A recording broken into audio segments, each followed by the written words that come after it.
Апам оку дегенде окуп албайт. Кызым, каяка кетип атасың? Каяка мектепке кетип жатат. Ушинтип мектепке барабы? Кеттик апа. Баса кыздарга барып келейинчи.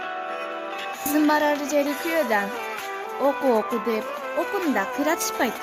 Көчөдөн келишпейт. Апа, мен бул жерден алып кетиң. Суранам. Мен бул жерде калбаймын апа. Мен отурбаймын. Мен окушум керек апа. Мени алып кетиң. Жок кызым, отурасың. Кыздын барар жери күйөөдө. Башка эмне кылмаксың? Эриң өзү сени багып алат. Бул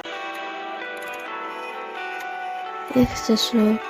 Апам оку дегенде окуп албайт. Оюн күлкүгө берилип окууну да таштап жиберди. Ошол апам айткан кезде окуп алганымда бул күндөр башыма түшпөйт болчу.